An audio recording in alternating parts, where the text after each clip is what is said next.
nobody owes it to you to live in a high income area. You know what I'm saying? Mm-hmm. If you don't get paid good, you don't live in Boston. You know, if you want to work your 40 hours at McDonald's, you and your husband and whatever, okay, cool. Go live out in Western Mass. Nothing wrong with that. Go do that. Yeah, you're But just not. don't You're not living in Southie. yeah, exactly. I mean, you live in a high income area because there's high income jobs. The Yeah. market dictates everything. If you can't afford it, don't fucking buy it. Yeah, that's why I never got an apartment in Boston. It's Yeah, too and think too about this expensive. too. Well, when they put these affordable housing in these high income areas, now you're just putting people who don't earn a lot of money in a place where everything's fucking expensive because it's a high income area. Mm-hmm. The food, the gas, the everything. The stores, everything. Yeah. The stores, everything is more expensive. So it's Yeah. like you're keeping them poor. It's ridiculous. Yeah, it's really weird.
But next we're gonna get into some news. Do you want to take a quick break, or do you want to get right into the news? Oh, we can get right into it. All right.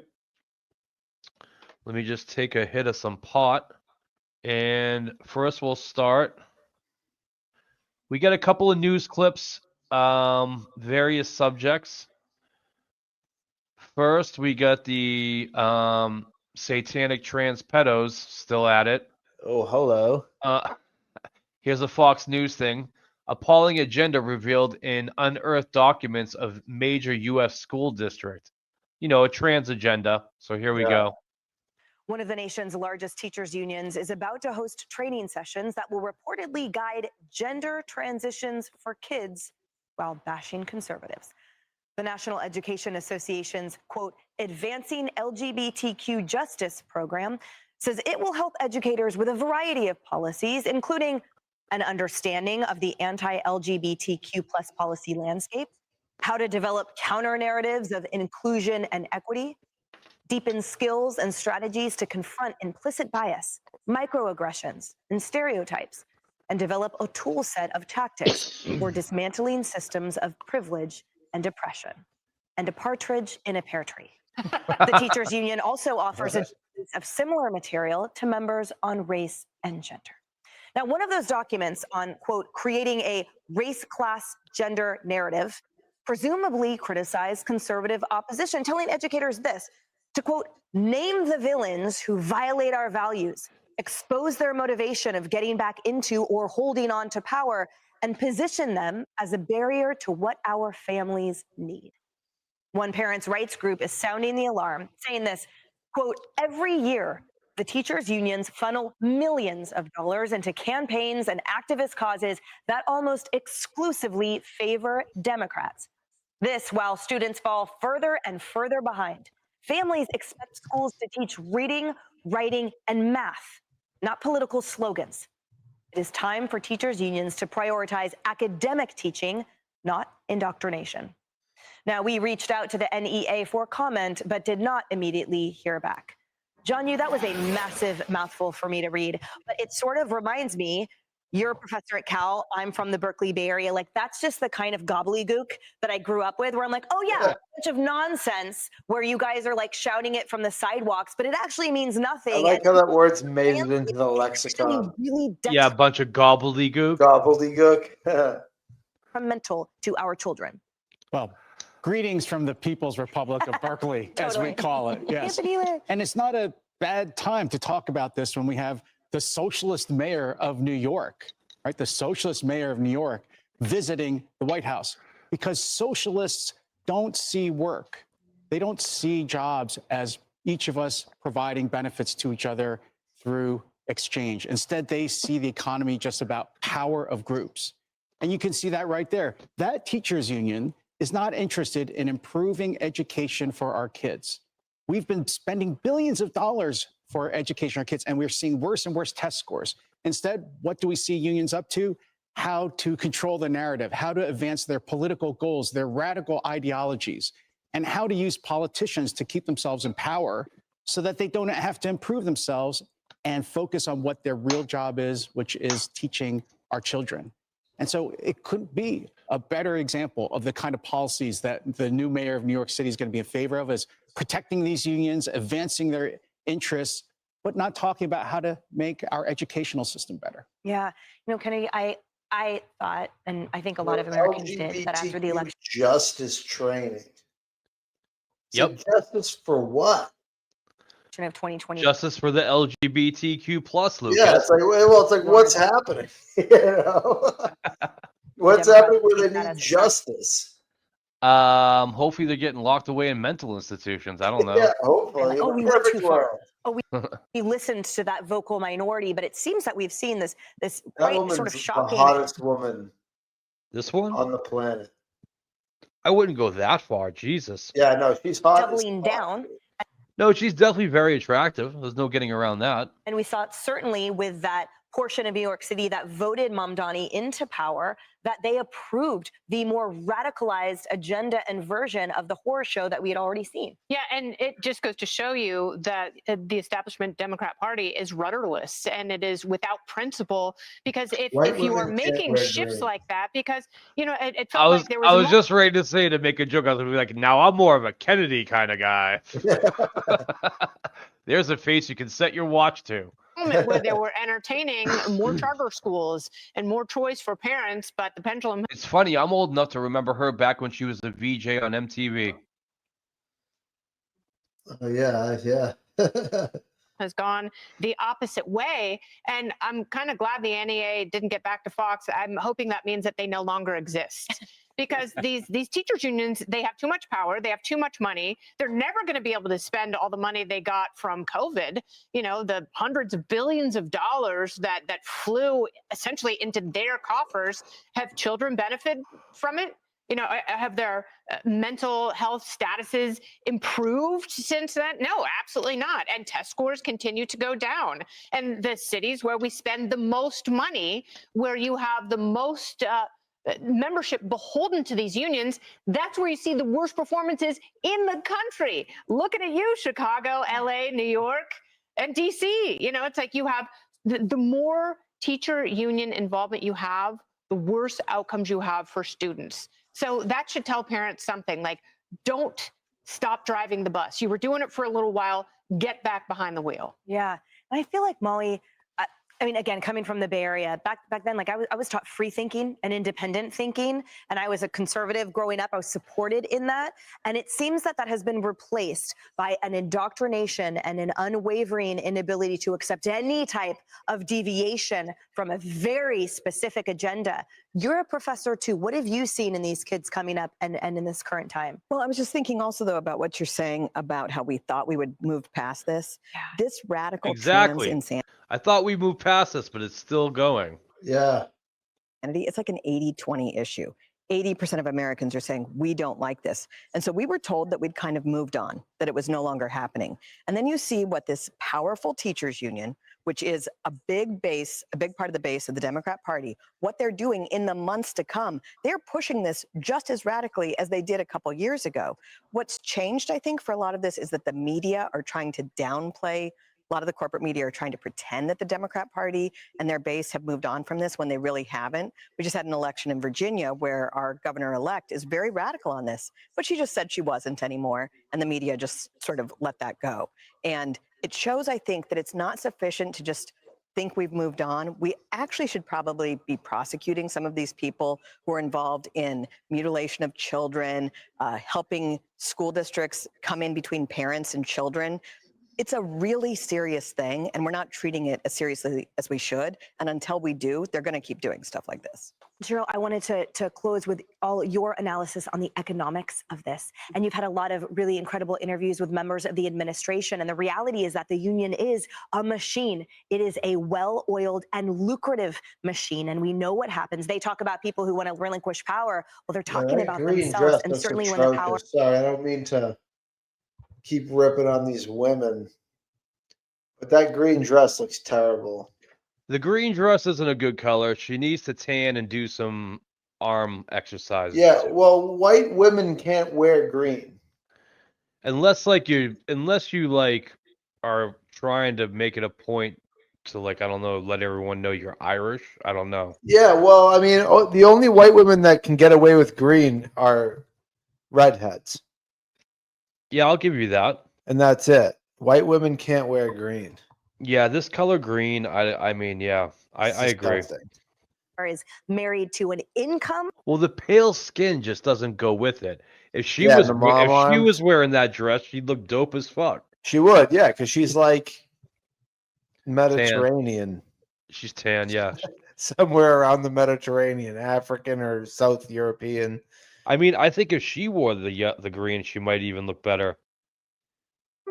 I mean, they're not. They are loath to let that go. What does that look like? For Well, you? I mean, look, I mean, what Kennedy mentioned, I mean, the billions of dollars that has been given to these teachers and the unions in particular, of course, they don't want to let that go. But look, they're fighting back because they know they're losing the argument. I was looking through some of the language in this document, and we talked a lot about women and the protection of women and girls' sports, in particular, making sure the biological men are not in these locker rooms. That is something that has been a national conversation. That was a sleeper issue last year in the election.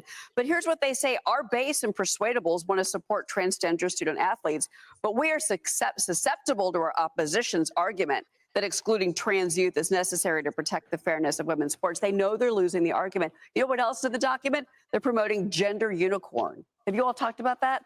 Gender unicorn is where there's more than two. I mean, do I even want to fucking know? Yeah, I don't even know if I want to know because it's just going to radicalize me more than I'm already radicalized. I don't want to know about gender unicorn, but here we go. What about gender unicorn? No, You all heard about that? Like, fuck.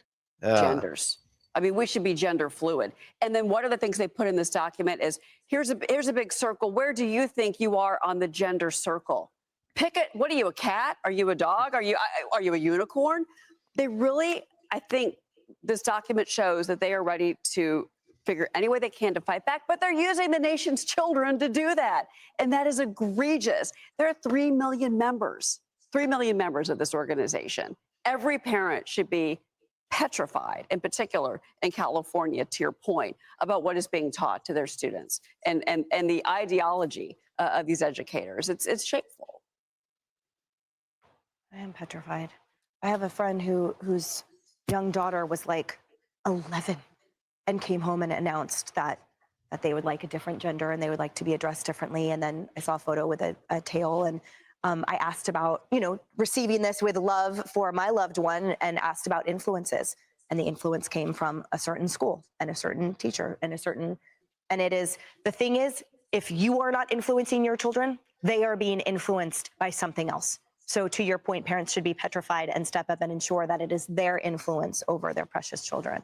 Hey everyone, I'm Emily. Yo, I'm fucking, reason number fucking 90 million why I'm glad I don't have children.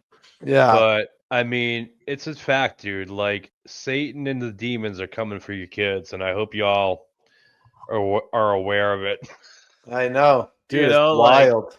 You guys get monsters coming for your kids. How do you even get there? You know what I'm saying? Like, how do these people even get there? Like,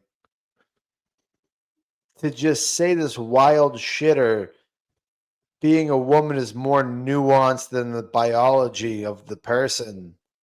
Like, how do you, I don't know, man. It just like it came out of nowhere in these last like 10, 15 years. And Yep. that's fucking wild to me. It's wild.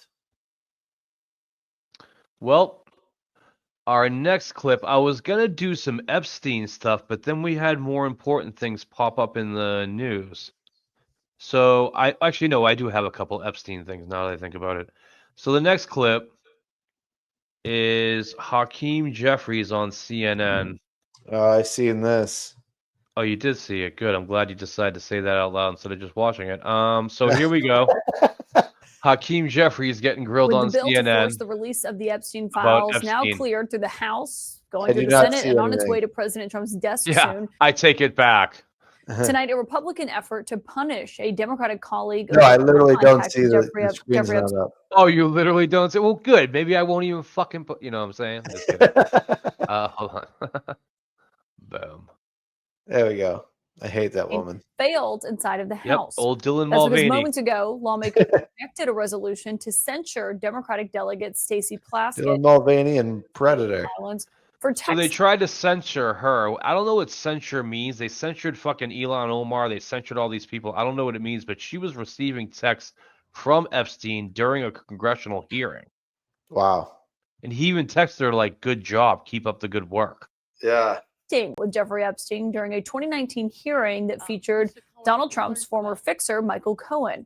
These were texts that were among the 20,000 pages of documents the House released last week, and they show that Epstein texted Stacey Plaskett saying, quote, Cohen brought up Rona, keeper of the secrets, referring to... You know, while we're on to what women are wearing, what is she fucking wearing? A Yeah, where's she turtleneck going and for then, like 70s James Bond or something? yeah, like James Bond's secretary or something like that. Trump's longtime assistant, Rona Graff. Do you think she'd look good in the green dress? No. Plaskett responded, I think she's tan enough. quote, Rona, and then asked, quick, I'm up next. Is that an acronym? Epstein replied, that's his assistant. A few minutes later, Plaskett asked this. As Ms. Rona, what is Ms. Rona's position? Rona Graff is the Mr. Trump's executive assistant. And would she be able to corroborate? Yo, so Epstein told her what to say right there. I didn't see that. I didn't notice that the first time. Hold on a second. Rona, and then asked, quick, I'm up next. Is that an acronym? Epstein replied, that's his assistant. Wow. A few minutes later, Plaskett asked this. As Ms. Rona, what is Ms. Rona's position? Rona Graff is the Mr. Trump's executive assistant. And would she be able to corroborate many of the statements that you've made here? Yes, her office is directly next to his, and she's involved in a lot that went on. Fucking bitch. Yo, that's fucked up. I didn't even know that. Like, I knew he was texting her, but I didn't realize he texted her, like, what to say to this guy. Yeah. Hey, real quick, why does the live say 1 minute? Oh, live 51 minutes. Oh, okay. Yeah. All right, never mind. Plaskett wrapped up her questioning there. You Epstein just fucking scared the shit out of me. That was not necessary. Sorry, I thought it said lives, and then I saw 1 The minute text and exchange 50, comes you just 3 know. months after the Miami Herald published its investigation detailing Epstein's abuse of young girls. And tonight, House Democrats are fiercely defending Stacey Plaskett, with the leader, Hakeem Jeffries, calling the censure vote a political stunt, as Plaskett is echoing that defense and denying that Epstein had any influence on her questions. They've taken a text exchange which shows no participation, no assistance, no involvement in any illegal activity, and weaponized it for political theater. Because that's what this All these fucking baddies behind her. is. Give me a break. And my source tonight is the Democratic leader in the House, Hakeem Jeffries. And thank you, sir, for being here. Obviously, a lot of movement up on Capitol Hill today. And you heard Stacey Plaskett there. She was arguing her texts with Jeffrey Epstein were not illegal. But in your view, were they appropriate? Well, Stacey Plaskett is not accused of violating any House rule, any law, any statute. And she's clearly and unequivocally denounced Jeffrey Epstein.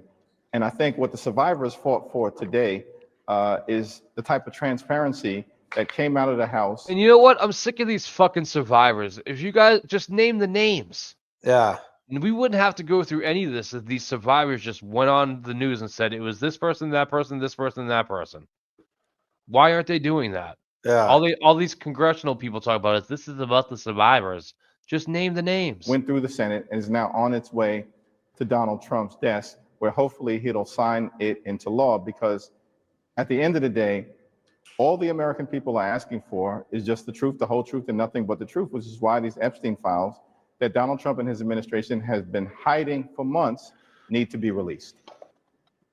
But do you think it was appropriate for her to be texting with Jeffrey Epstein 11 years after he pleaded guilty? I mean, I have not had a conversation with Stacey Plaskett to discuss this issue because we've been focused today on making sure that there was a decisive vote. What would you say? What'd you say? No, he's like, yeah, but do you think it's appropriate? He's like, well, I haven't had a discussion. It's like, yeah, but do you think it's appropriate? Yeah, That's the question. Yeah, he won't answer it. Is it related to the Epstein files and the release? I'm thankful for the work of Representative Massey, of Ro Khanna, but most importantly, the survivors. Do you plan to talk to her about it? I think that we successfully defeated a resolution that lacked any basis, was not credible, and was being brought by an individual who was trying to weaponize this issue to reinvigorate his own failed that was a yes or no gubernatorial question, campaign believe it or in not, South buddy. Carolina. All she asked was, do you plan on talking to her about it? Yeah. It was rejected on a bipartisan basis on the floor today. That's the end of the story. Yeah, I was just asking if you personally believe messaging with Jeffrey Epstein, who is at that point a registered sex offender, is appropriate for a member of the House Democratic Caucus. That's the third time you've asked me this question, and I'm going to give you the same exact answer. Our focus today is on making sure that the Jeffrey Epstein files were released. If you want to have a conversation with Stacey Plaskett about it, I'm sure she'd be willing to talk to you. It was an illegitimate effort to try to remove her from the House Committee on Intelligence, and that was defeated in a bipartisan way. Well, let me ask you about you, because the White House has been highlighting an email that I'm sure you've seen today that Jeffrey Epstein got in 2013. They say it shows you were soliciting money and dinner from an Epstein. The email was not sent from you. It was sent from a political consulting firm called Dynamic SRG that says, we are thrilled to announce we are working with Congressman Hakeem Jeffries. Shoot us an email or give us a call if you would like to get involved. Oh, shit. What's your response? Do you recall Aw, shit. that email being sent to Jeffrey Epstein from that team? Yeah, of course, I have no recollection of the email. I've never had a conversation with him, never met him, know nothing about him other than the extreme things that he's been convicted of doing. And that's why, I'm just strongly supportive of the effort, backing the survivors to make sure that everything can come out, whatever is in those Department of Justice files. So you never got a donation from Jeffrey Epstein or anything like that? Certainly not. And just on this passing today, to this point, I mean, this is something that even Ro Khanna told me just a few moments ago, he never even thought it would get to this point today. I wonder what it says to you that the House Speaker, Mike Johnson, fought this so much and had a concern over, he was saying this discharge petition would create new victims, as he argued, because it was requiring the DOJ to release information where maybe the FBI hadn't reviewed it and determined it's not credible. I wonder what you made of how this culminated tonight.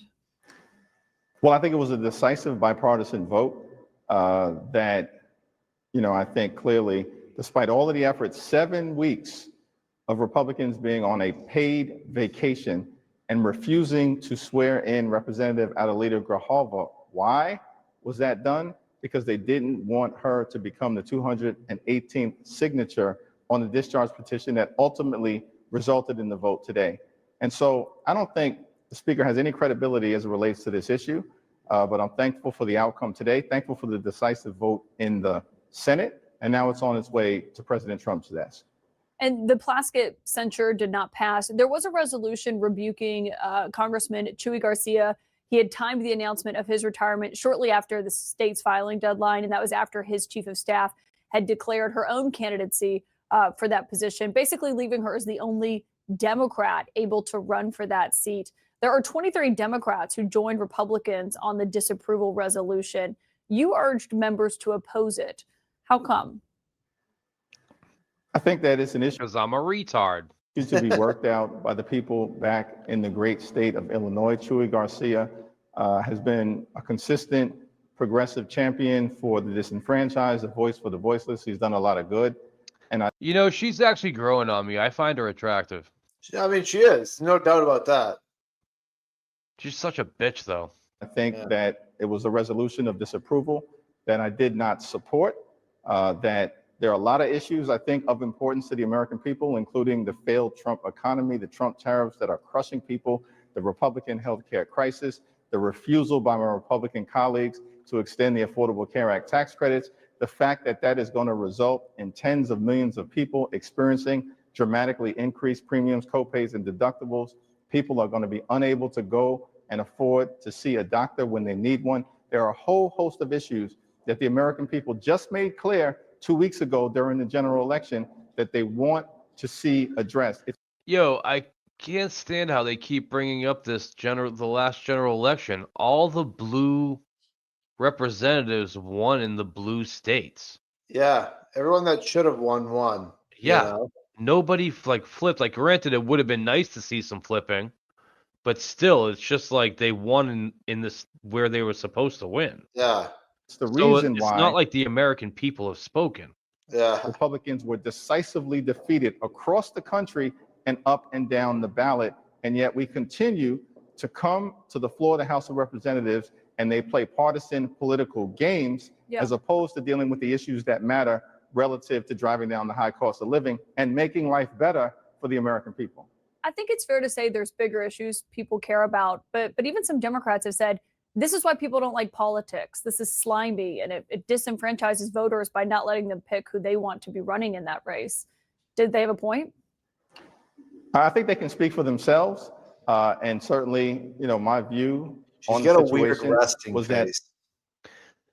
She does, and I've been watching her. She likes to move her eyebrows around a lot, and the way she does this with her mouth is kind of weird. But I mean, no, you'll see. She's a real eyebrow mover. Like, she's very big with the there are facials. things that we should be focused on in terms of solving problems She's for the holding her American breath. people. But like, is this how she's looking at you when you're trying to explain yourself? Yeah. Or when she's orgasming. Oh my God. She was like, that was nice. Yeah. That the American people just decisively told us 2 weeks ago during the general election they wanted us to work on. Oh, shut up, you House clown. Minority Leader Hakeem Jeffries, thank you for joining us again tonight. Really appreciate your time. Thank you. Congresswoman. Yeah, I'm so sick of like hearing that. Like, oh, the American people have spoken because we won across the board the last election. Yeah. We won in every blue. Like, who gives a fuck? Yeah, you won where you were gonna win anyways, you know. And when they keep talking about this, like the people are getting like the prices of everything is down. Yeah. Look at Like, the price of gas. The price You know? the price of eggs, the price of food is down. Yeah. So like, what do they mean by these crushing prices? You know, if they keep saying it, people will just keep perceiving it that way, or at least liberals will. Yeah, maybe. You know, it's funny because I actually like how you perceive things is, you know, how you operate in life, right? So if people just keep saying like things are so expensive, you're gonna look at everything and be like, everything's so expensive, even though it's like really not that expensive, right? So I actually learned this today. They did a psychological test on women where they grabbed a makeup artist. They said that, all right, we're going to put a big scar on your face. We're going to put you and we're going to put you in a job interview and see if they hire you. Right. So, but the makeup artist didn't actually put the scar on the woman's face. Right. And the woman went into the job interview and was like, I can't believe that he talked to me the way that he talked to me. and just like saying all this shit because she thought that they were looking at her differently. Mhm. Her perception of the world was warped by what they told her. They told her she had a scar on her face. So when Mhm. you tell people something and they think it's true, and you just keep saying it or convince them of it, that's now their universe. Yeah. That's how they're just going to navigate the world now. Mhm. I mean, shit, man, if you think prices are too high, go to fucking Market Basket. Prices are great. You might have to learn a little Spanish if you want to find something, but Market prices basket are with good. those short ass aisles. You can find whatever. Yeah. Yeah, I'm not a fan of Market Basket, that's for sure.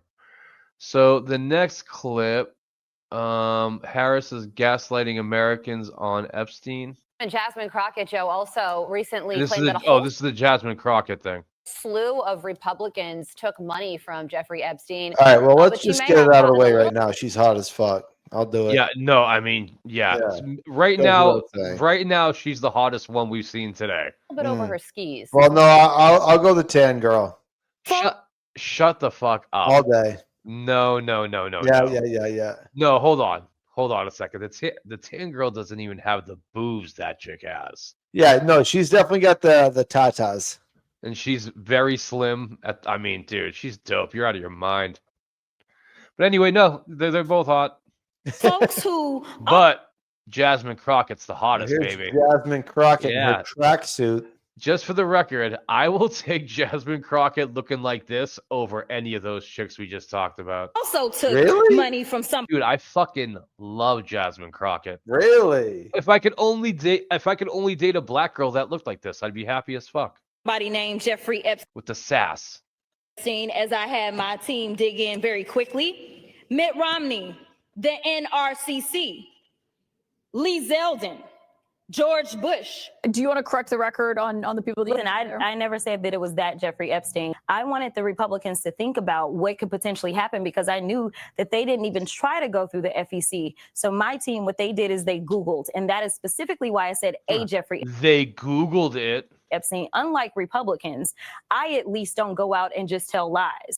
So Zeldin responded saying, when you find yourself in a hole, it's best to stop digging. The public FEC report Crockett referenced on the House floor very clearly states that the Jeffrey Epstein who donated to my past campaign was a physician, and the donation date was well after the other Jeffrey Epstein was already dead. But Joe, she told her team to Google and says that she never lied. Your thoughts?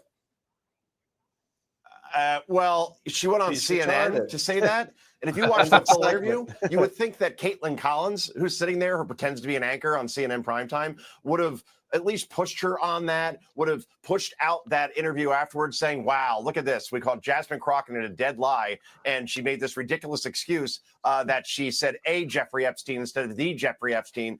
Instead, she's on that network as if she has a cot in the green room. It just appears at any time, whether it be CNN or MSNBC, she is the new cable news star, and she is everything that is wrong with politics and most of legacy media Oh yeah, look at her.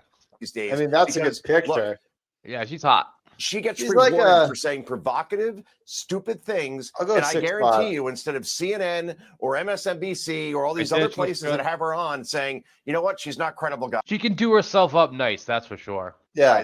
Maybe let's not put her on as much. She's going to get more airtime. And when she loses, when she runs for Senate, she'll be the next co-host of The View or on CNN with Caitlin Collins, because that's the brand at this point. Say ridiculous things, get the cheap clicks, and then worry about the truth later. That's where we're at this point in terms of legacy media, guys. Joe, you said the key word there, Senate. Because I look at this and say, people say stupid things, to your point, on TV all the time. Sometimes me. I know it's a shock. But when you say something that tiptoes along the lines Man, of she is so hot. defamation, you know, you are connected to Jeffrey Epstein. Is she not, dude? Fucking, I'm just watching her like, damn. That Like, what time is this Fox show on it? Is this Fox and Friends? Yeah, it is. I might have to start watching that in the morning. goes into the category of falsehoods. And the fact that she calls her team as the one that helped her find this information, shouldn't Democrats be a little bit worried that they're thinking of this person and her team for one of the 2 Senate seats in Texas? that's the thing, right? I mean, you want to build around this brand of Jasmine Crocket. Charlemagne the God, who is a radio host here in New York that a lot of people respect his opinion, he says that she should be the leader of the Democrat Party moving forward. Again, just because you say provocative things on the air and because you go after Trump the way she does, calling him, the next Hitler, that shouldn't be rewarded. Instead, that's exactly what's being rewarded, but she will not be rewarded by voters in Texas. That's for certain. She could lose by 15, 20 points there if she were to run against Ted Cruz next year. It appears like that's going to be the case. She's the front runner right now as far as getting the Democratic nod in that state. But again, that is a losing proposition if this is the person that you're going to put your money behind. That's Yeah, certainly for well, certain. the president just signed the bill that starts the clock for these files to be released, and we've already seen two Democrats this week in the news, Larry Summers and Stacey Plaskett, with some pretty unflattering connections to him. So more to come. There could be a tidal wave, and it's clear that this could cut in all sorts of different ways. Joe, thanks for joining us. Appreciate your time, as always. All right, guys. Have a great day. Take care. I'm Steve Doocy. I'm Brian Kilmeade. And I mean, And now, Lucas, our next set of clips. This all just happened today, so I guess the Congress all voted that they're shunning or denouncing socialism. Okay. And I don't know, they did this, I guess, because Mamdani's meeting with Trump. You know about that, the meeting with Trump? Yeah. Okay, so this is a clip. New York City's Democrat, socialist, and arguably communist mayor-elect requested a meeting with President Trump. And now Zoran Mamdani has arrived in Washington, D.C. The president agreed to meet with him at the White House. And we could see quite a clash or a calm conversation, or maybe a combination of both. The president has repeatedly called Mamdani a communist, but says he wants him to succeed for the sake of New York City. I'm Harris Faulkner. You are in the Faulkner Focus. Mamdani posted a selfie this morning aboard his flight to D.C. and the White. I saw a funny picture from the Babylon Bee that showed Mamdani walking towards the White House, and it said, breaking, member of Hamas breaches White House gates. White House press secretary weighed in yesterday on the face-to-face. We have a communist coming to the White House because that's who the Democrat Party elected as the mayor of the largest city in the country. I think it's very telling, but I also think it speaks to the fact that President Trump is willing to meet with anyone and talk to anyone and to try to do what's right on behalf of the American people. And I know you heard her. It's truly extraordinary. A self-described socialist coming into the seat of American capitalism. But notice, we talked about this before, the graphic, the capital letters, the colors. Yeah. Capitalism and socialism collide. You know what I'm saying? It's just missing Creedence Clearwater Revival, Bone on a Bayou. Yeah. You know? Down comes after months of this. The last thing we need is a communist. He's a total nutjob. That there is no borough that will be free from Trump's cruelty. The Mamdani thing is it's a disaster waiting to happen. This is not only how we stop Trump, it's how we stop the next one. He's a communist. He's not a socialist, by the way. There's a big difference. He's a communist. He's down and dirty. He's a communist. My administration would be Donald Trump's worst nightmare. A very interesting backdrop for today's big event at the White House. Yeah, The so they just U.S. House has just denounced passed a resolution socialism. denouncing socialism. Republicans say it sends a message straight into the Oval Office. Former White House Press Secretary Ari Fleischer is with me in moments. First, let's go to Jackie Heinrich at the White You're House. about 20 years too late on Harris, that. President Trump and the 34-year-old mayor-elect have traded hot. harsh words, including in Mamdani's election victory. People speech, watching who this are seemed going to be to like, these the fucking guys just comment on how hot. I don't, you know what? The politics right now. I don't even care. We're two guys. Who gives a fuck? But I agree. She is fucking hot. This is the first time I'm noticing all these hot women on Fox. I'm not gonna lie. Yeah, I mean, Democrats don't have a whole lot of hot people, hot chicks. Well, they have former hot chicks. Yeah, former hot chicks. And then once you get more President Trump liberal, called the that uglier a you get. Yeah, then they cut their hair. dangerous statement urging him to respect Washington because if he does not, there isn't a chance he will succeed. But not everyone here is inviting Mamdani in with open arms. Another big story is that last night President Trump announced that tomorrow he's going to be hosting a meeting with the New York City Mayor-elect Zoran Mamdani. He calls him communist. I might have a He's not stomach bug wrong tomorrow. about that. And we might see President Trump greet him when he arrives here at the White House. So far, this Oval Office sit-down is closed to press, but often we see those events open up to cameras for a lengthy Q&A. Mamdani wants to talk about affordability with the president. I know that for tens of thousands of New Yorkers, this meeting is between two very different candidates who they voted for the same reason. They wanted a leader who would take on the cost of living crisis that makes it impossible for working people to afford living in this city. Mamdani posted to X, in the richest country on earth, 40%. Yo, I just watched another documentary video again of all the abandoned apartments in New York because they all went under rent control. Yeah, I know. Of New York City It's easier families for can't landlords to just keep them empty. And they're condemned. They're completely unlivable. Yeah, Weekly I food mean, yeah, costs and because food prices. you're going to sink tens of thousands of dollars into a property to fix it up, to not get any return on it Yeah, it's for somebody. because you can't get more rent. I just Yeah. had an argument with somebody on Instagram about this very thing. Oh, really? Yeah. Why? Because they think that they should have rent control. Yeah, well, I commented rent control creates ghettos. And he goes, rent control is for greedy landlords to not take advantage of poor people. And I'm like, hey, listen, man, if you can't afford it, then don't fucking buy it. You know, if you can't agree. afford the rent, here's the thing is nobody owes it to anybody. Like, nobody owes it to you to live in a high income area. You know what I'm saying? Mhm. If you don't get paid good, you don't live in Boston. You know, if you want to work your 40 hours at McDonald's, you and your husband and whatever, okay, cool. Go live out in Western Mass. Nothing wrong with that. Go do that. Yeah, you're But just not. You're let's not look- living in Southie. Yeah, exactly. I mean, you live in a high income area because there's high income jobs. Yeah. The market dictates everything. You know, if you can't afford it, don't fucking buy it. Yeah, that's why I never got an apartment in Boston.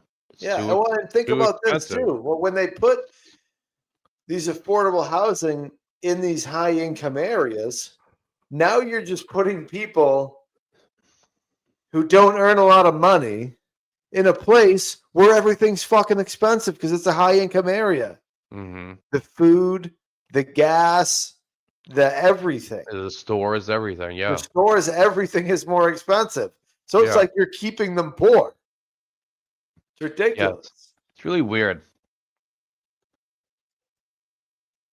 Prices are up 33% over the past decade. It's time for a city government that puts affordability at the top of the agenda.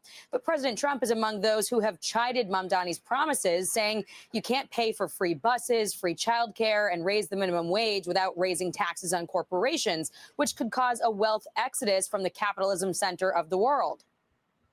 Which is true. Well, I don't really know. He's got a different philosophy. He's a little bit different. I give him a lot of credit for the run. They did a successful run, and we all know that runs are not easy. But I think we'll get along fine.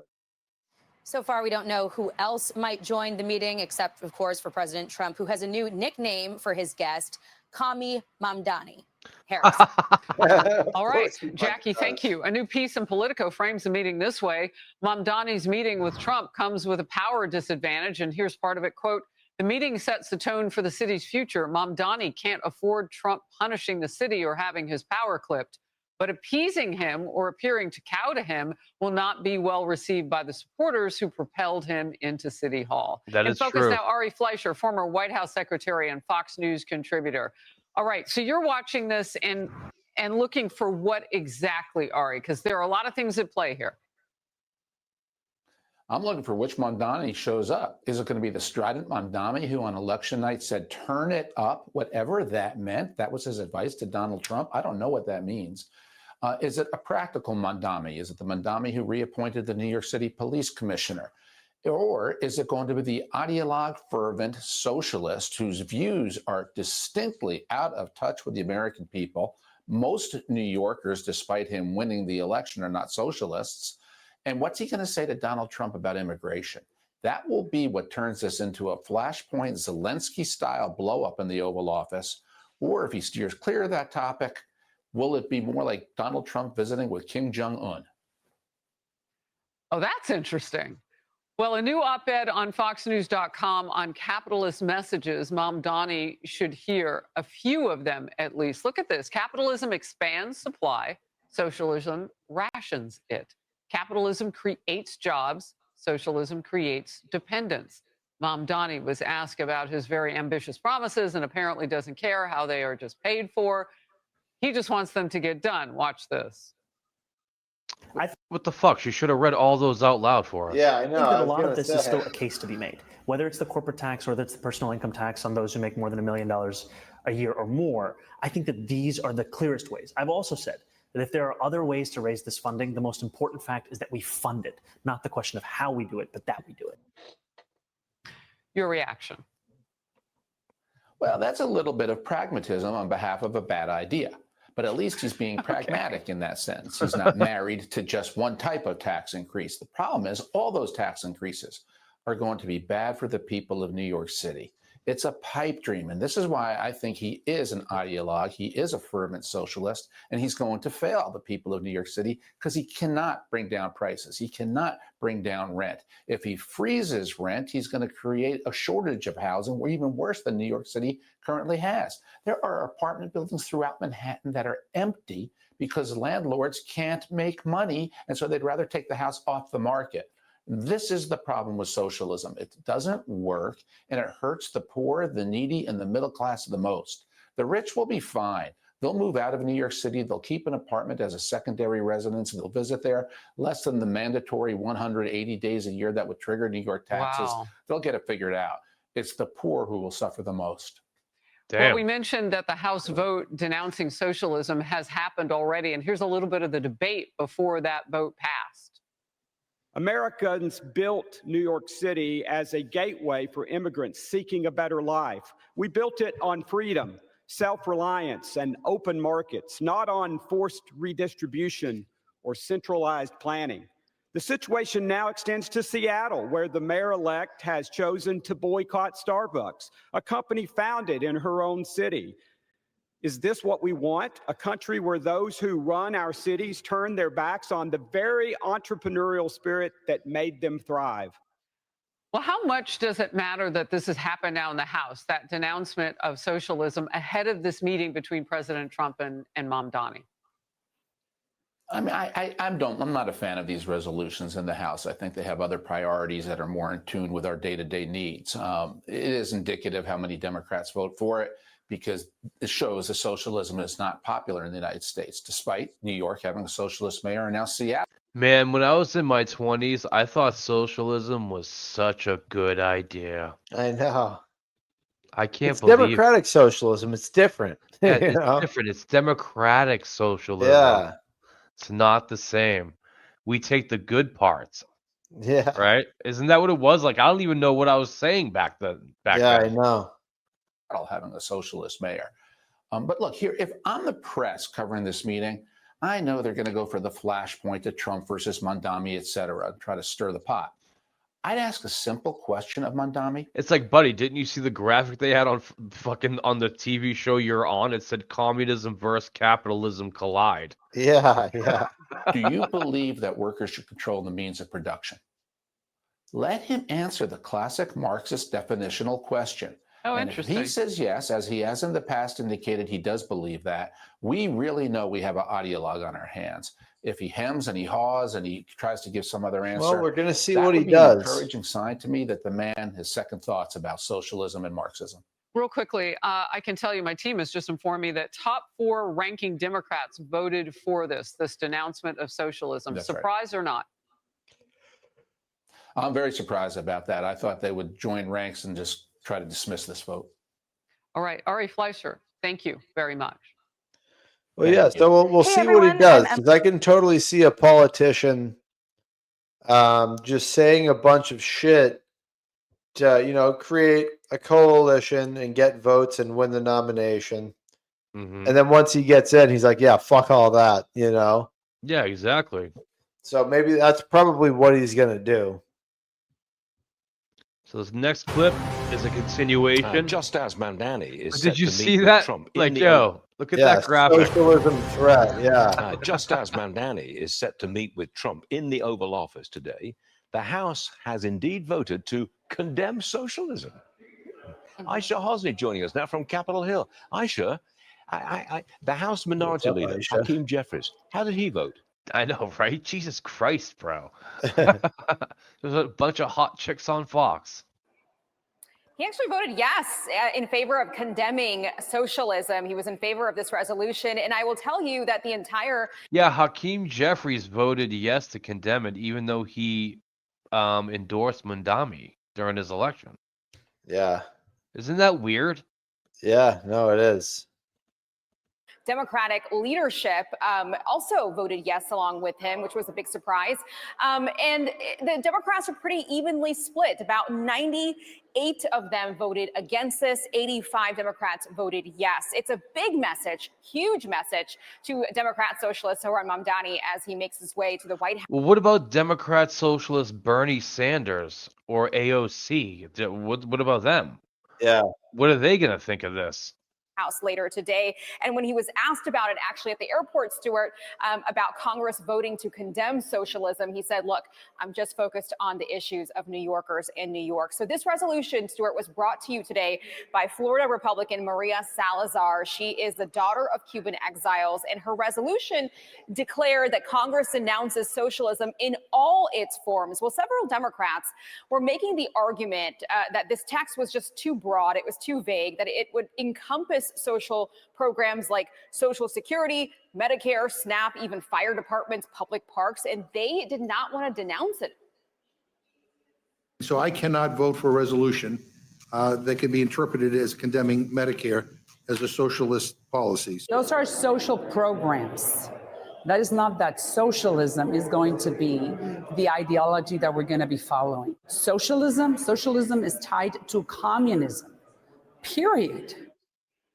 And if you thought that we were done with socialism, think again. Axios reports that D.C. Councilwoman Janice Lewis-George, a self-proclaimed Democrat socialist, is planning to launch a Mamdani-style run for mayor of the district. So we will see how Congress and really the president feel about a potential Democrat socialist mayor here in the district. It's fascinating, and you are loving every minute of it. I can tell. It's a lot of fun. Yeah, This guy seems like he's having the time of his life. Thanks, Aisha. Republican New York Congresswoman Nicole Malliotakis joins us. Oh, now. gee. Oh, I guess we had to have one. Get out of here. Damn. Congresswoman, I've been editorializing this morning, that Trump should not give Mamdani taxpayer money because he's going to ruin New York. But if he denies money to New York, your constituents get hurt. What do you say? Well, look, I think that it's one thing to say we're not going to give money to fund a socialist and communist agenda. We're not going to give money so New York City can purchase private properties and turn them into communes, or purchase supermarkets and have them be government run, or seize the means of production. Those are the things that Mamdani wants. However, when it comes to public safety, counterterrorism, public housing, transportation infrastructure, and hospitals, we're going to fight for our fair share of taxpayer money. And so I've had this fight with some of my colleagues already here in the House, because they do want to punish New York City because half of the voters voted for this guy. But guess what? The other half didn't, and we shouldn't suffer as a result. And I'm going to be, as the only New York City member representing our city in Washington, fighting to make sure that New York City gets what it needs, but at the same time pushing back on Mamdani's crazy radical agenda. Fair enough. Congresswoman, a New York City synagogue became the target of an anti-Semitic mob Wednesday night. About 200 people hurled insults and made threats at a Jewish group trying to get into the synagogue. You're on the House. Yep, and this is just the beginning. Republican Israel caucus. You worry that things like this could get worse in New York City under Mamdani? Well, look, certainly he has had his own rhetoric that has been anti-Israel and anti-Semitic. And, you know, the day after the election, there were swastikas painted on a school that serves constituents of mine. It's just outside my district, in Hakeem Jeffries' district. And we went out there and we condemned this immediately. And it's important that we condemn this, all leaders, Republicans and Democrats, because I am concerned about a rise in anti-Semitism and some of these bad actors who align themselves with Hamas, using this as an opportunity, thinking they got some type of cover from Mamdani being the mayor. So we can't allow these people to feel empowered to be able to do this and to attack, whether it's verbally or physically, their Jewish neighbors. What do you think of the vote in the House just an hour or so ago, voting to condemn socialism? It totally split the Democrats. It did, and I spoke on the House floor, and I made the point that he calls himself a socialist. You know who else called themselves socialists? Well, Hugo Chavez and Nicolas Maduro in Venezuela, and they did the exact same things that Mamdani says he wants to do. They did seize the means of production, and it led to hyperinflation and to economic collapse. They did take over supermarkets to have them government run, and it led to the shelves being empty and people starving to the point where Venezuelans lost on average 19 to 24 pounds. They did do a lot of the things, even this free. What's that? So that's crazy. They lost on an average of 19 to 24 pounds. Universal health care push, they promised the people that, and guess what? Now they don't have doctors, they don't have medical supplies, and they don't have medication, and it's a horror show. So it's important to point out how socialism has failed in other countries. New York City opted to learn the hard way what socialism is. It would have been better if they just looked to Venezuela or picked up a history book to see where it failed everywhere, including my mother's homeland of Cuba. And communism, by the way, is no different. It's worse, right? But socialism is the first step to communism. Socialism is communist light. And the Democrats, unfortunately, spent an hour on the floor defending socialism, and then 100 of them couldn't vote to condemn it. And that is shameful. It tells you exactly where the Democrat Party is right now. Yeah, they've embraced socialism. It's going in that direction. Looks like it for sure. Congressman, always a pleasure. Thank you very much for being with us today. We appreciate it. Godspeed, you ugly bitch. You fucking ugly bitch. So for our main event, Lucas, we have, I guess Trump and Mamdani, their meeting wasn't in front of cameras, but they did a press thing after where they took questions from We've reporters. just had a great meeting, So yeah, they take questions from reporters. a really good, very productive meeting. We have one thing in common. We want this city of ours that we love to do very well. And I wanted to congratulate the mayor. He really ran an incredible race against, a lot of smart people, starting with the early primaries against some very tough people, very smart people. And he beat them easily. And I congratulated him. And we talked about some things in very strong common, like housing and getting housing built, and food and prices, and the price of oil is coming way down. That anything I do is going to be good for New York. If I can get prices down, it's good for New York. And we've got them down, way down from last year. We have, as you know, I've been saying to a lot of people, Walmart said that Thanksgiving this year is exactly 25% less than last year. So that's good for New York, good for everybody. But I just want to congratulate. I think you're going to have hopefully a really great mayor. The better he does, the happier I am, I will say. There's no difference in party. There's no difference in anything. And we're going to be helping him to make everybody's dream come true, having a strong and very safe New York. And congratulations, Mr. Mayor. Thank you, Mr. President. Thank you. I appreciate it. Please. I appreciated the meeting with the president, and as he said, it was a productive meeting focused on a place of shared admiration and love, which is New York City, and the need to deliver affordability to New Yorkers, the 8.5 million people Breaking who call our city their news. home, who are The struggling. better to he afford does, the life in most happier I am. Like, what the fuck? That's actually very funny. I didn't even notice that. expensive city in the United States of America. We spoke about rent, we spoke about groceries, we spoke about utilities, we spoke about the different ways in which people are being pushed out. And I appreciated the time with the president. I appreciated the conversation. I look forward to working together to deliver that affordability for New Yorkers. Thank you very much. Any questions, please? President Trump, Stephen Nelson from the New York Post. I had a question for you and then also one for Mayor-elect. Sure. For you, you referred to Mr. Mamdani. Yeah, let me throw the closed caption on so we can fucking. You describe why you feel that way, and also will you do anything to stop him from arresting Prime Minister Netanyahu if he visits New York? Well, we didn't discuss your second part of the question. And on your first part, I mean, he's got views that out there, but who knows? I mean, we're going to see what works, or he's going to change also. We all change. I changed a lot. From when I first came to office. It's now quite a while ago. It's quite a while. My first term was great. We had the greatest economy in the history of our country. We're doing even better now. We're doing much better now than we did even the first term.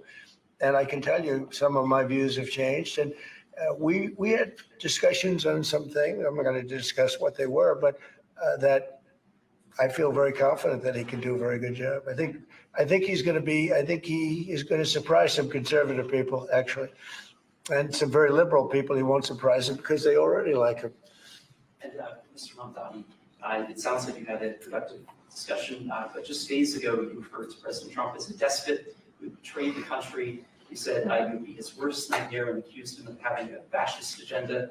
Are you planning to retract any of these remarks in order to improve your relationship? I think both President Trump and I, we are very clear about our positions and our views. And what I really appreciate about the president is that the meeting that we had focused not on places of disagreement, which there are many, and also focused on the shared purpose that we have in serving New Yorkers.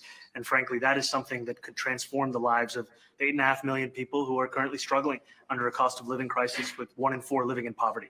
And the meeting came back again and again to what it could look like to lift those New Yorkers out of struggle and start to deliver them a city that they could do more than just struggle to afford it, but actually start to live in it. And I've been called much worse than a despot, so it's not that insulting. Maybe I think he'll change his mind after we get to working together. Yes, please. Good. I would like to ask you a question about the Middle East regarding Sure. you said that Hezbollah in Lebanon is not in a good position. And Lebanon now is the final unresolved after Gaza and Syria.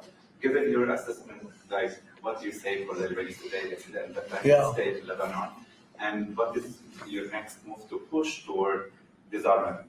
Sure. Well, we are pushing for total disarmament of Hamas and frankly everybody else. And we actually have peace in the Middle East. As you know, the King of Saudi Arabia just left yesterday. We had some great meetings, and he's made a contribution toward the United States of more than $1 trillion. We have now over $20 trillion coming in. No country has ever had anything like that, not even close. If you go to 2 trillion or 1 trillion, it's a lot. We have 20 or 21 trillion dollars.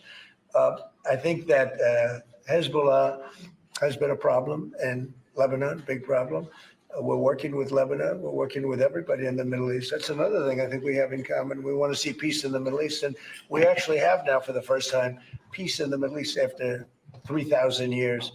And now we're going to refine it. And I think you're going to see some very positive things happen. There is a potential to invite the Lebanese president. Oh, sure.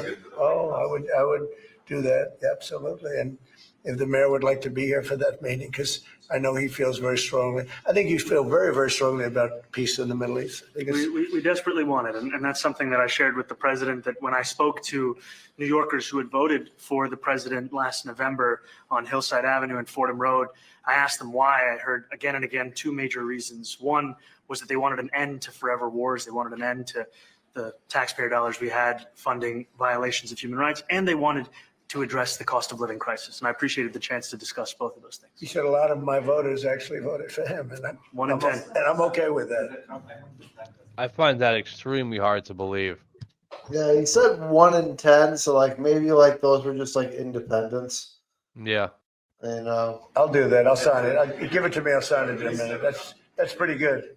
Mr. President, Yeah, please. you threatened to send federal troops to New York City. You both have differences when it comes to ICE agents in New York City.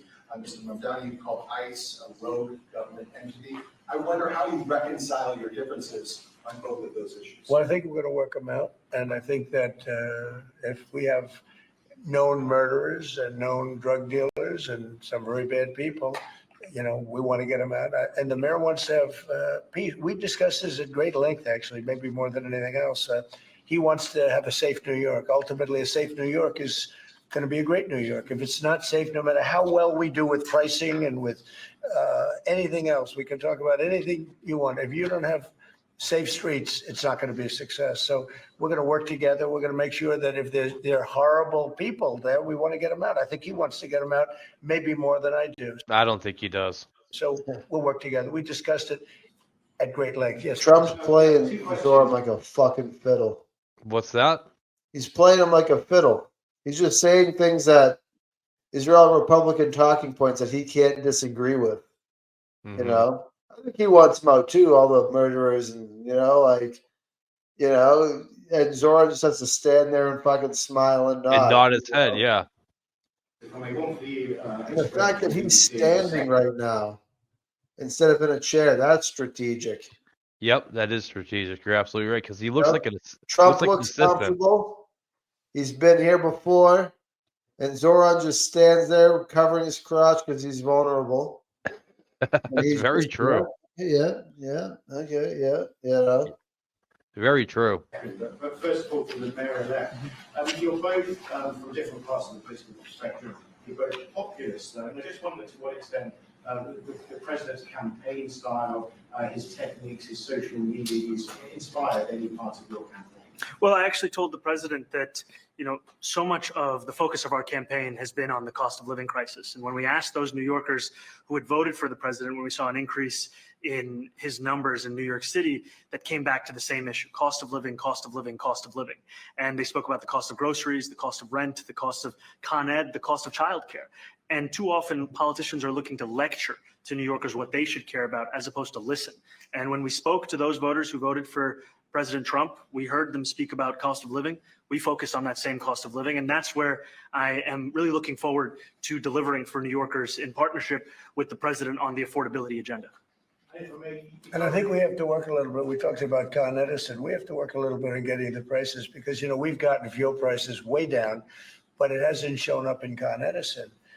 And we're going to have to talk to them. If we're sending them fuel at a much lower price than it was a year ago, which is true, we have to get Con Edison to start lowering the rates. Absolutely. And if I may, last week you told me you were pushing ahead with your plans to sue BBC for up to $5 billion. You're going to speak to Prime Minister Starmer as well. Is there any progress or any updates on those issues? Well, we get along very well with the Prime Minister. We made a deal with UK. I like him. He's a fine person. And, I think they have some big energy problems. They've got windmills all over the place. They're going to have to start using other methods because their energy is out of control. Talking about in the UK, it's out of control. And he's got that problem. He's got a big immigration problem, as you know, and he's got a big energy problem. And we talk about it. He's a good man. Prime Minister's a good man. You had a chance to speak this week. I haven't spoken this week. Mr. President, have you spoken to President Zelensky, or do you intend to Who? President Zelensky about your plan to meet with him? I've spoken with their people. We have a plan. It's horrible what's happening. It's a war that should have never happened. It would have never happened if I was president, and it's a shame. And I thought they should have acted quicker. But it's a cold winter, and a lot of the you talk about utilities, but a lot of the big energy producing plants have been under attack, to put it mildly, to put it nicely. We have a way of getting peace, or we think we have a way of getting peace. He's going to have to approve it. Just so sad. So many people. Last month they lost 25,000 soldiers. This is something we haven't seen anything like this since the Second World War. And they're averaging 6,000 or 7,000 a week between the two of them. That's dead crazy. Soldiers. That is And nuts. it goes on, and I think they're getting reasonably close. But I don't want to predict. I would have said that would have been one of my early ones. I did 8 peace deals of countries, including in India, Pakistan.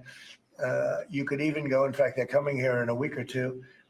Go to the Congo and Rwanda. That was 10 million people dead, and we worked something out on that. But so many, and the one I thought would have been, for me, because I have a very good relationship with President Putin, I thought that would have been maybe quicker.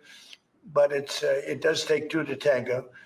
And now you just see all the death.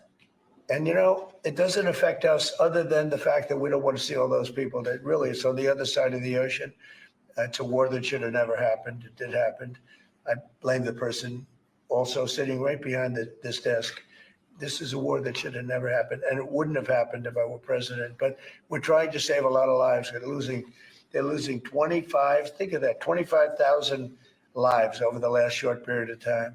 That's Ukrainian and Russian, and it's a shame. What happens I want to ask the mayor-elect about a House resolution just passed overwhelmingly to condemn socialism, including with 86 Democrats, all of She's pretty attractive. the House Dem leadership. Yeah, she was and on the minority earlier. leader. No, that's not the same chick. Yeah, in a No. different clip, No, she had a different. That other chick had a different shirt. but it was a different video. I'm aware it was a different video, Luke, but she was Yeah, wearing. so it was probably different days. No, these are all the same day. That's the same chick. This is. Don't make me go back to the fucking old It video, dude. is. It is not the same chick. What's your reaction to that? You're out of your I have mind. to be honest with you, I focused very little on resolutions. Frankly, I've been focusing. Condemn socialism. I understand. I think the focus is on the work at hand. I can tell you I am someone who is a democratic socialist. I've been very open about that. And I know there might be differences about ideology, but the place of agreement is the work that needs to be done to make New York City affordable. That's what I look forward to. And I want to clarify your answer to Stephen Nelson. He asked about your comment calling the president a fascist. And your answer was, both President Trump and I have been clear about our positions and our views. Are you affirming that you think President Trump is a fascist? I've spoken about. That's okay. You can just say yes. Okay. So. All right. Okay. Yeah. It's easier. It's easier than explaining it. I don't mind. And Mr. President, I wanted to ask you also. Isn't that fucking dude? That was so strategic and smart right there. Yeah. Right now, they're buddies. Uh-huh. Yeah, you could just say yes. Gives him a little fucking pat on the shoulder. Just say yes. It's so easy. You know. Yeah, whatever. even before when he was like, I've been called worse. Yeah, they're buddies. Yeah. President Zelensky said today that his country would That's her, be man. giving up a partner. Oh my fucking god, Lucas. I'm getting the old clip right now, dude. You're a fucking dildo. This one right here. Is it that one? No, it's this one. Oh, give me 1 second. Oh, fuck. Right there you are, bitch. Hold on. Boom. Yoink. Yoink. I can't believe you're making me fucking do this right now. I'm not making you do anything. Yeah, you are, because it was all the same day, and she's wearing a different shirt, and you're She gonna could have changed your shirt. Maybe it was cold outside. Here, look at this bitch. She ain't the same, motherfucker.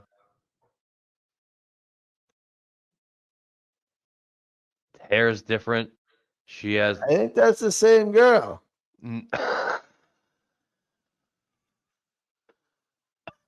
What's her name? Let's go back. I'll have to find. I just fast forwarded to her.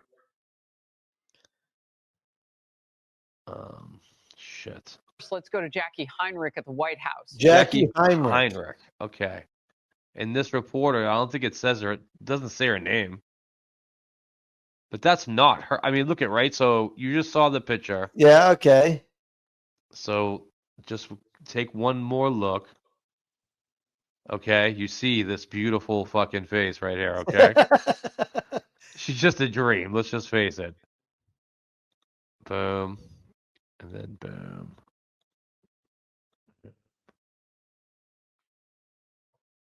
Boink, boink. Look, not the same chick. Look at that.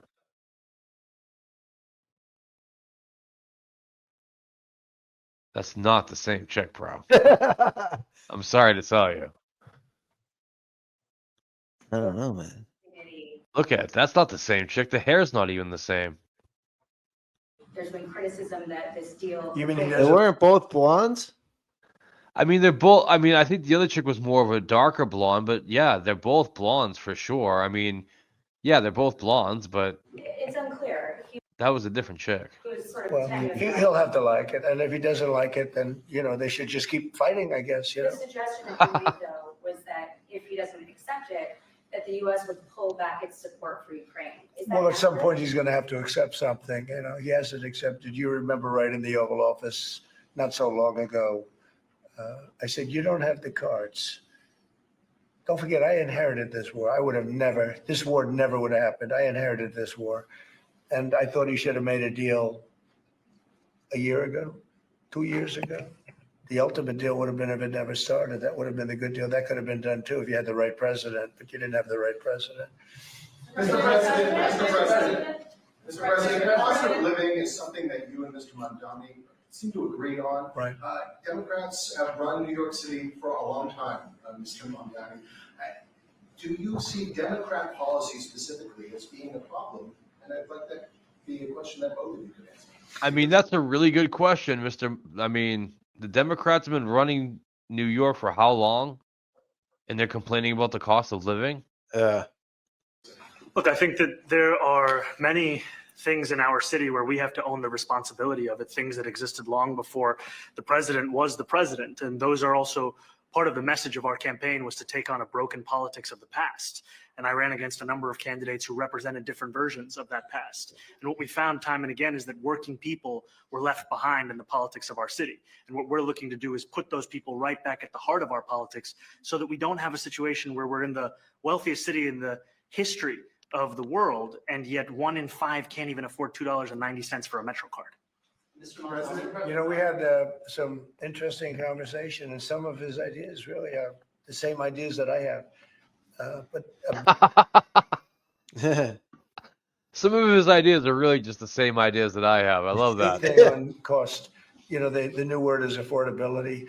Another word is just groceries. You know, it's sort of an old-fashioned word, but it's very accurate. And they're coming down high. They were, you know, we had, both of us, we had the highest inflation in the history of our country the last 4 years under the Biden administration. And we've got inflation down now to a normal number. It's going to go even a little bit lower than that. Katie, do you have something in it? Mr. President, thank you so much. Mr. Mamdani often talks about New York City being covered by international law, that they will follow international law. Doesn't often talk about the U.S. Constitution. What is your response to that? Well, I don't know what you're referring to in terms of it could be covered by international law, local law. It's covered by a lot of laws, but it's covered by U.S. law. Are you referring to anything in particular? You just said that they're a city that endorses and enforces international law. Is that at odds with? No, I don't know. Would you want to? Do you want to respond? Yeah, I think what I've shared with the president is our desire to not only follow the laws of our own city, laws that protect New Yorkers, but also a desire for consistency in our politics across the board. And that's something that we've talked about and something that I know many New Yorkers want. We discussed ICE and New York City, and I spoke about how the laws that we have in New York City allow for New York City government to speak to the federal administration for about 170 serious crimes.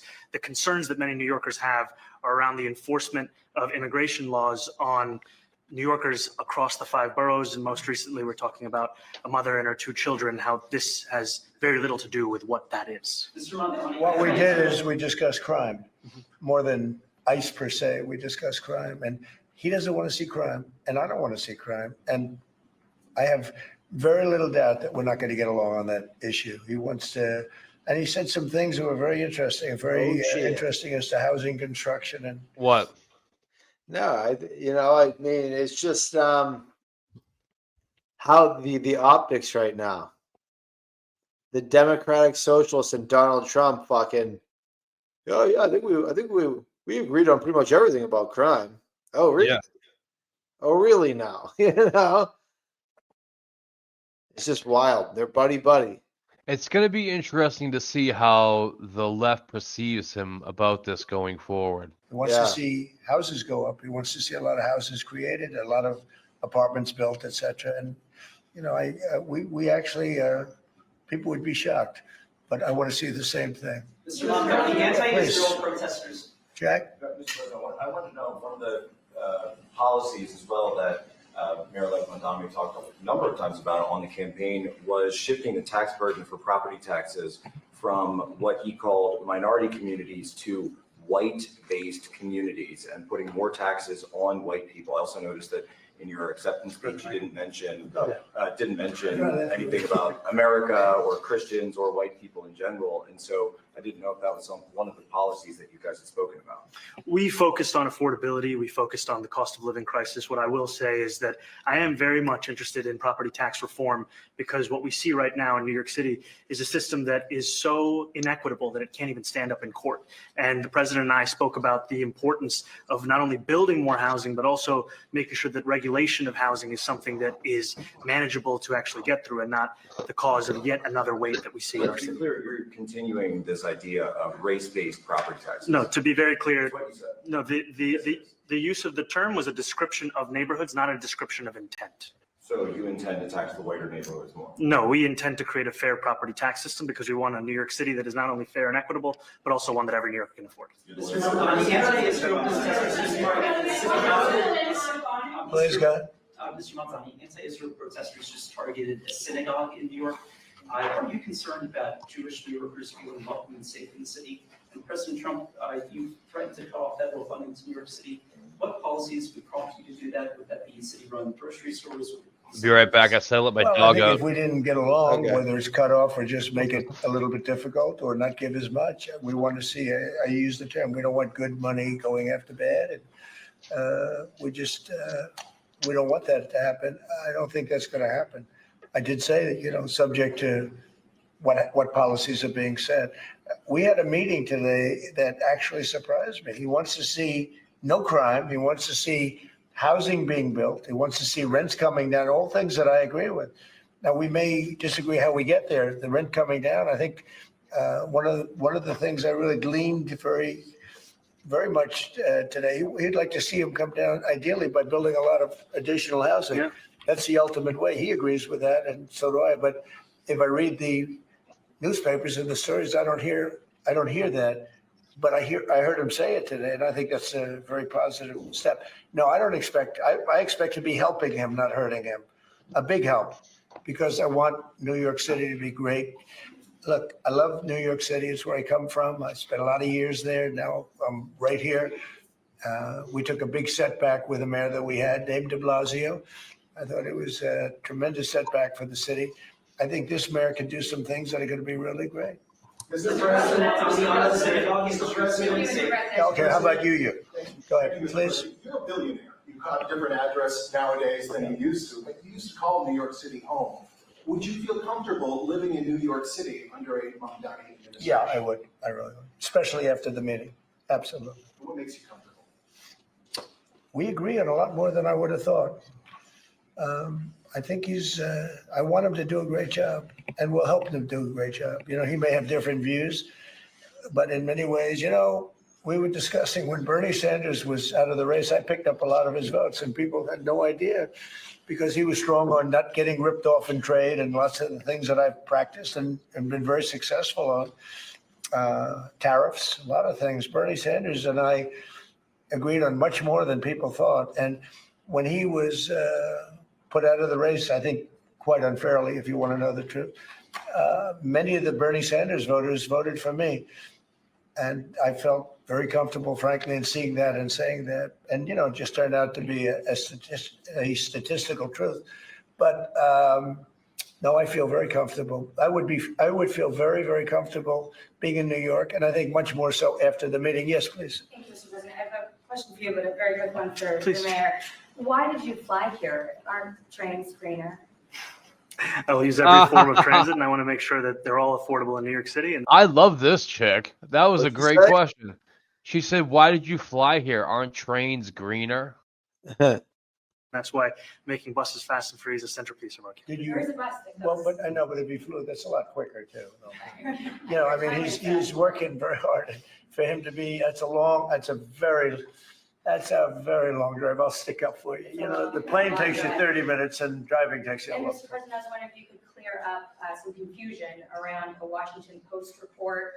There was this explosive report that the Coast Guard is no longer going to characterize swastikas and nooses as hate symbols. DHS called that a lie and fake news. Can you clear up? I don't know anything about it. When was this written? Yesterday. Well, look, the Coast Guard's an incredible group of people. I know them very well. We just ordered a lot of new Coast Guard cutters, beautiful, the most magnificent ship. They look like yachts with lots of guns on them. So I don't know. I haven't seen any report like that, but certainly we want them to remain a great force, and they are.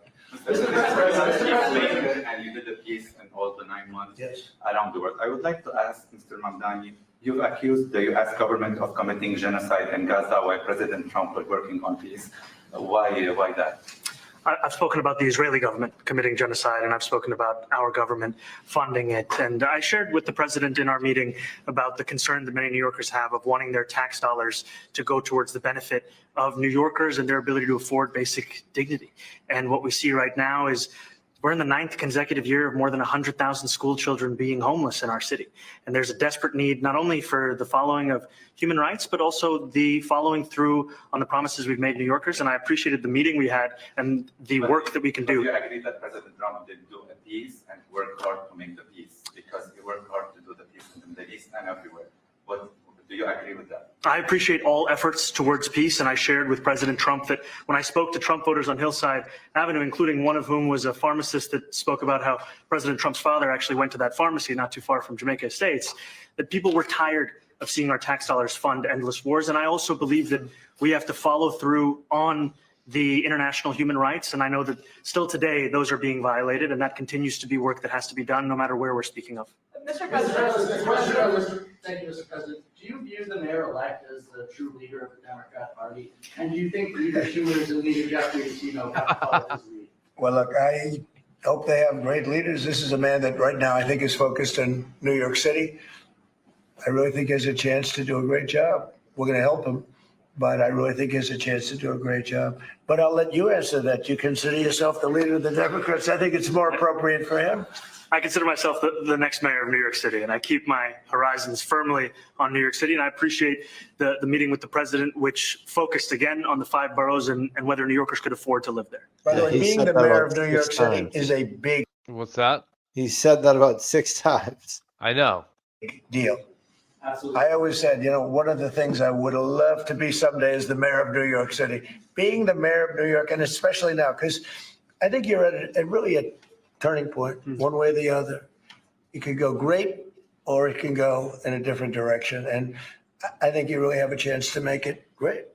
I appreciate what you're doing. Mr. President, you say you love New York City. Mr. Mamdani, does New York City love President Trump? New York City loves a future that is affordable. And I can tell you that there were more New Yorkers who voted for President Trump in the most recent presidential election because of that focus on cost of living. And I'm looking forward to working together to deliver on that affordability agenda. I got a lot of votes. One more. Go ahead. 1 or 2 more. Go ahead. I tell you, the press has eaten this thing up. I've had a lot of meetings with the heads of major countries. Nobody cared. This meeting that you people have gone, outside you have hundreds of people waiting. This is just a small little group. For some reason, the press has found this to be a very interesting meeting. The biggest people in the world. Yeah, because this guy did nothing but talk fucking shit. Yeah, I know. He did nothing but talk shit. That's why this was such a big deal. They come over from countries nobody cares, but they did care about this meeting, and it was a great meeting. Go ahead. Yeah, Mr. President, I was going to ask you exactly that. Why do you think there's so much more, so much excitement around this in some form? Because I think he's different. All right, I think he's different, and that can be in a very positive way. But I think he's different than your typical guy runs, wins, becomes mayor maybe, and nothing exciting. Because he has a chance to really do something great for New York. New York is at a very critical point. And he does need the help of the federal government to really succeed, and we're going to be helping him. But he's different than, your average candidate. He came out of nowhere. I said he has a great campaign manager standing over there. He came out of nowhere. What'd you start off at 1 or 2? And then I watched. I said, who is this guy? He was at 1, then he was at 3, then he was at 5, then he was at 9. Then he went up to 17. I said, let's get a little bit of trust there, right? And then all of a sudden he wins a primary that nobody expected he was going to win. It's a great tribute. I mean, it's an amazing thing that he did. And I'll just add one thing to what the president said. Is one thing I also appreciated is in our meeting to appreciate a portrait of FDR. And the incredible work that was done with the New Deal and also in thinking about what it can look like when the federal government and New York City government work together to deliver on affordability. It can be transformative. You know, we have a great portrait of FDR that I found in the vaults that was missing for years. I found it and I put it up. He's a Democrat, to the best of my knowledge. He's a Democrat. And when the mayor saw that portrait, he said, "Sir, do you mind if I have a picture taken by that portrait?" It's an amazing portrait. I hope the picture comes out good. But it's an amazing portrait in the cabinet room. So he's a big fan of the New Deal, I guess, and of FDR. Yes, ma'am. Thank you, Mr. President. You said that you both spoke about crime. Yeah. There are many police officers set to come off the rolls at the end of this year in New York City. Are you going to allow those police to be replaced with police officers, actual cops? And are you going to require that that happens? Would there be some consequences? Well, I hope it happens, but again, that's going to be ultimately the mayor's decision. What's your answer? Is that I look forward to delivering public safety with the NYPD. And I've said over the course of our campaign that we have the number of police officers today. They are the ones that's budgeted about 35,000 headcount.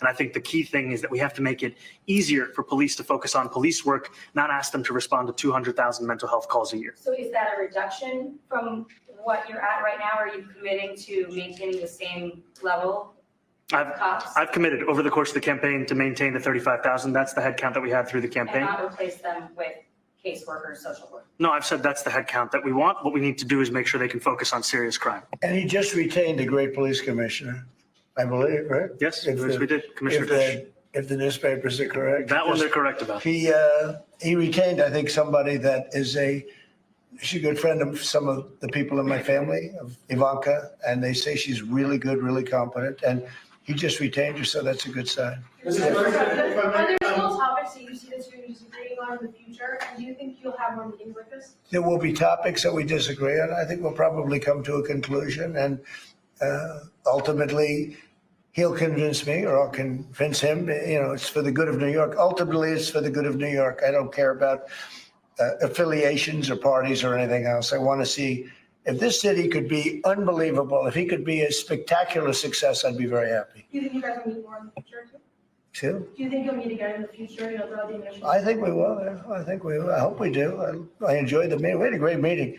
Please. Mr. President, Republican Elise Stefanik has campaigned multiple times by calling Zohran Mamdani a jihadist. Do you think you're standing next to a jihadist right now in the Oval Office? No, I don't, but she's out there campaigning, and you know, you say things sometimes in a campaign.